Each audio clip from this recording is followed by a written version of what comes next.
नमस्कार एलएनजे Sultanpur YouTube channel में आपका स्वागत है। 30,000 की सैलरी और 4 साल की नौकरी, क्या है नरेंद्र मोदी जी की यह नई योजना जो 14 जून को लॉन्च की गई। आइए जानते हैं इस योजना के बारे में ब्रीफ में। इस योजना के तहत नौजवानों को क्या लाभ मिलने वाला है और देश पे इसका क्या प्रभाव पड़ेगा। तो ये योजना काफ़ी ज़्यादा महत्वपूर्ण है। इस योजना का नाम है अग्निपथ स्कीम।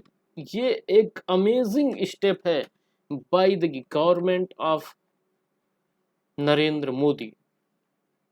ये आप देख रहे हैं आर्टिकल है, अमित शाह हेल्स पीएम मोदीज अग्निपथ योजना फॉर द यूथ। चलिए इस योजना के बारे में जानते हैं। देखिए ये जो योजना है, सबसे पहले मैं आपको बता दूं, यह योजना आर्मी,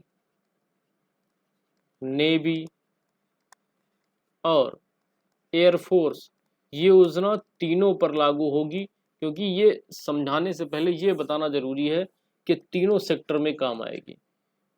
अब हम जानेंगे कि इस योजना में है क्या। देखिए अस्थाई सैनिकों की तरह ये जो लोग होंगे, इसमें जो अग्निपथ के वॉरियर होंगे उनको क्या मिलेगा, अस्थाई सैनिकों की तरह उन्हें अवार्ड भी दिया जाएगा, मेडल भी दिया जाएगा, बट इसमें पेंशन नहीं होगी।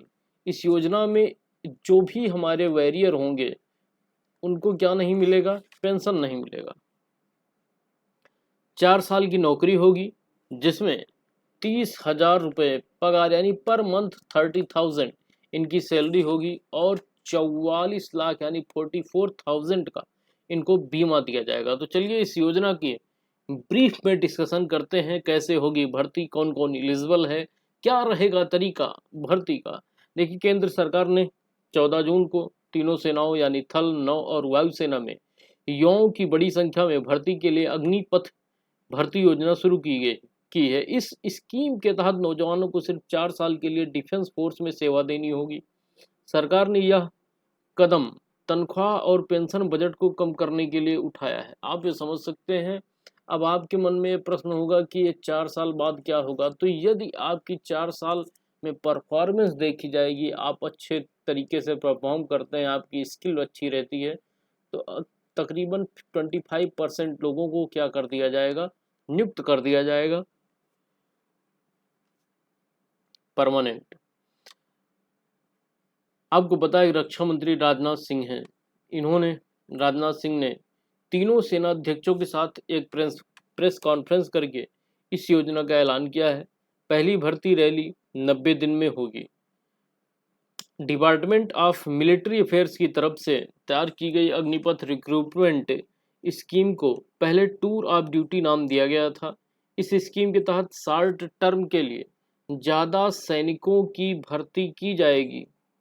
विभाग ही इसको लागू भी करेगा। सरकार ने अपने खर्चों में कटौती करने के लिए तथा डिफेंस फोर्स में युवाओं की संख्या बढ़ाई जा सके, इसके लिए इस स्कीम को लॉन्च किया है। अब देखिए इस स्कीम में मैं लगभग सारे डाउट आपके क्लियर कर दूंगा।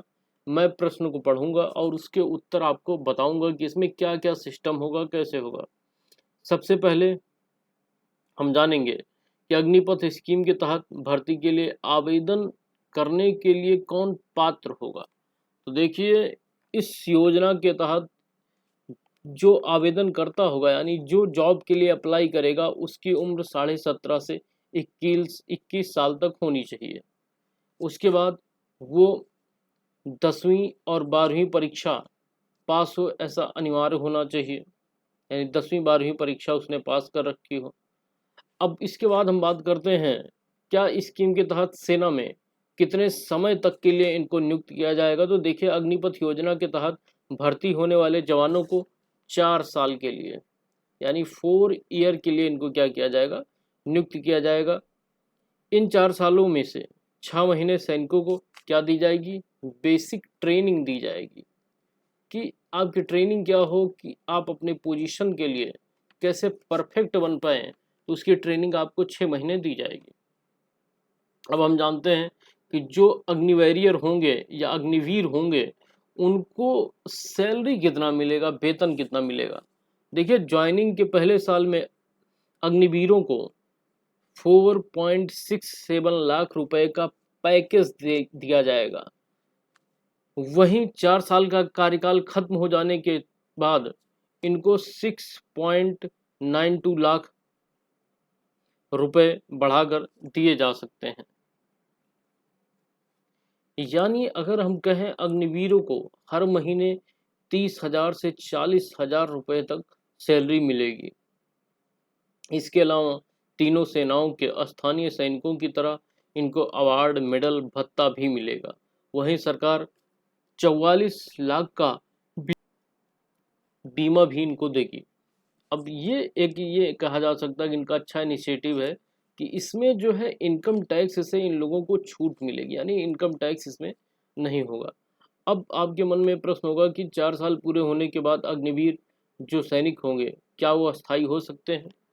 तो इसका भी जवाब जान लीजिए। 4 साल का कार्यकाल पूरा होने के बाद अग्निवीर सेना में अस्थायी नौकरी के लिए आवेदन कर सकेंगे। सेना के अधिकारी अग्निवीरों को उनकी योग्यता और प्रदर्शन के आधार पर उन्हें अस्थायी करने पर विचार करेंगे, जिनमें 25% अग्निवीरों को अस्थायी कैडर में भर्ती किया जाएगा। ये चीज़ मैंने बता दी थी आपको। अब जो अगला प्रश्न मुझे लगता है वो होगा कि क्या साल बाद यानी 4 साल बाद रिटायर हुए अग्निवीरों को क्या क्या सुविधाएं मिलेंगी? तो देखिए, अगर आप रिटायर हो जाते हैं तो आपको 75% अग्निवीरों को सेवानिधि पैकेज दिया जाएगा। यह तकरीबन 11 से 12 लाख रुपए का पैकेज आंशिक तौर पर अग्निवीरों के ही मंथली कंट्रीब्यूशन फंड से किया जाएगा। इसके अलावा उनको मिले स्किल सर्टिफिकेट और बैंक लोन के जरिए उन्हें दूसरा कैरियर शुरू करने में मदद की जाएगी। तो ये है इस प्रश्न का जवाब। अगला प्रश्न हो सकता है कि अग्निपथ स्कीम के तहत हर साल कितने युवाओं की भर्ती होगी? तो देखिए, अग्निपथ स्कीम के तहत हर साल तकरीबन 45,000 युवाओं की भर्ती होगी। तो एटलीस्ट इतना तो क्लियर है कि हाँ, हर साल इतने युवा की भर्ती निकलनी ही निकलनी है। तो ये देखिए सरकार का एक बहुत ही अच्छा इनिशिएटिव है। अगर मान लीजिए मैं अग्निपथ योजना को ज्वाइन करना चाहता हूँ तो इसके लिए मुझे आवेदन कैसे करना होगा? तो देखिए, अगर आप अग्निपथ योजना को ज्वाइन करना चाहते हैं तो इसके लिए अगर आप जाएंगे वेबसाइट पे, तो वेबसाइट में आपको क्या मिलेगा? आपने जानते होंगे कि ज्वाइन इंडियन आर्मी एक वेबसाइट है। Join Indian army, Indian army .nic.in, इस पर आप जाएंगे तो आपको मिल जाएगा कैरियर ऑप्शन में कि ये रिक्रूटमेंट आई है। ऐसे ही आप इंडियन आर्मी की जगह इंडियन नेवी .gov.in कर लें तो आपको नौसेना भर्ती मिल जाएगी, या फिर कैरियर इंडियन एयरफोर्स .cdac.in पर जाएंगे आप, तब भी आपको मिल जाएगा। और अब हम जानेंगे कि ट्रेनिंग में क्या शामिल होगा। अग्निवीरों को सेना के जवानों की तरह ही ट्रेनिंग दी जाएगी। तो ये बहुत ही अच्छा इनिशिएटिव है कि जो इनको ट्रेनिंग मिलेगी, जो अस्थाई सैनिक होंगे उन्हीं की तरह इनको पूरी ट्रेनिंग दी जाएगी, यानी उसमें कोई कटौती नहीं की जाएगी। अगर ये शहीद होते हैं, इनको मेडल मिलता है, भत्ता मिलता है, तो इनको भी या इनके परिवार को मेडल और भत्ता दिया जाएगा। तो ये कहा जा सकता है कि सरकार ने लगभग सारी चीज़ें सेम ही रखी है, बस ये परमानेंट होंगे और इसमें जो होंगे सैनिक, उनका जो टेन्योर होगा, उनका जो कार्यकाल होगा वो सिर्फ 4 साल का होगा, वो परमानेंट नहीं होंगे। अब सवाल ये हो सकता है कि सब आपने सब बता दिया, सारी स्कीम समझ भी आ गई, लेकिन मैं आवेदन कब से कर सकता हूं? तो सरकार ने इस योजना का ऐलान 14 जून को किया है और जल्द ही भर्ती प्रक्रिया शुरू हो जाएगी। तो चैनल पे आपको इसके माध्यम से बता दिया जाएगा, अभी भर्ती प्रक्रिया शुरू नहीं है। तो आशा करता हूँ आपको ज़रूर वीडियो में कुछ ना कुछ सीखने को मिला हो। तो चैनल को लाइक शेयर सब्सक्राइब कर दें। Thanks for listening. Thank you.